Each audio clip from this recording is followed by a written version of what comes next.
നമ്മുടെ ലാലേട്ടന്റെ ശനിയാഴ്ച എപ്പിസോഡ് ഇപ്പൊ അവസാനിച്ചു. ഇന്നൊരു എവിക്ഷൻ ഉണ്ടായിരുന്നു. കോമണർ നിഷാനയാണ് പുറത്തായത്. തീർച്ചയായും പുറത്തു പോകാൻ ഡിസേർവിംഗ് ആയിട്ടുള്ള ഒരു കണ്ടസ്റ്റന്റ് തന്നെയാണ് നിഷാന. 2 ആഴ്ച അവിടെ നിന്നുവെങ്കിലും കാര്യമായ ഒരു ഇമ്പാക്റ്റും ഉണ്ടാക്കാതെ പോയ ഒരു കണ്ടസ്റ്റന്റ് ആണ്. നിഷാന തന്നെ പലപ്പോഴായിട്ട് അവിടെ വെച്ച് പറയുകയുണ്ടായി, കിളി പോയ അവസ്ഥയിലായിരുന്നു ഞാൻ. എനിക്ക് കൺഫ്യൂഷൻ ഉണ്ടായിരുന്നു. ഈ ഷോ എന്താണ് എന്ന് എനിക്ക് മനസ്സിലാവുന്നില്ലായിരുന്നു. ഇത് പന്തുകളിയാണെന്ന് ഓർത്തുകൊണ്ടാണ് ഞാൻ വന്നത് എന്നൊക്കെ. അങ്ങനെ മനസ്സിലാക്കാതെ കയറി കഴിഞ്ഞാൽ 2 ആഴ്ചക്കുള്ളിൽ പുറത്തേക്ക് വരാം. അത്തരത്തിലുള്ള ഒരു ഗെയിമാണ് ബിഗ് ബോസ്. ഇപ്പൊ നിഷാനയ്ക്ക് എല്ലാം പിടികിട്ടിയിട്ടുണ്ടാവും. എന്നിരുന്നാലും വളരെ ജെന്യുവൻ ആയിട്ടുള്ള ഒരു വ്യക്തിയായിട്ട് എനിക്ക് തോന്നിയിട്ടുണ്ട് പലപ്പോഴും. അങ്ങനെയുള്ളവർക്ക് പറ്റിയൊരു ഗെയിം അല്ല ബിഗ് ബോസ്. കുറച്ചുകൂടി കണ്ണിങ് ആയിട്ട് നിന്നിരുന്നുവെങ്കിൽ നിഷാനയ്ക്ക് അവിടെ കഴിഞ്ഞു പോകാൻ സാധിച്ചേനെ.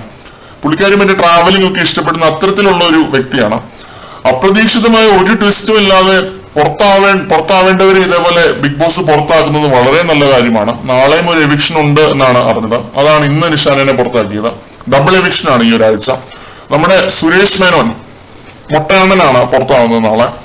രണ്ടുപേരും പുറത്തേക്ക് പോവാൻ ഡിസേർവിംഗ് ആയിട്ടുള്ള കണ്ടസ്റ്റൻസ് തന്നെയാണ്. അവിടെ നിൽക്കാൻ ഒട്ടും യോഗ്യതയില്ലാത്ത 2 പേരാണ്.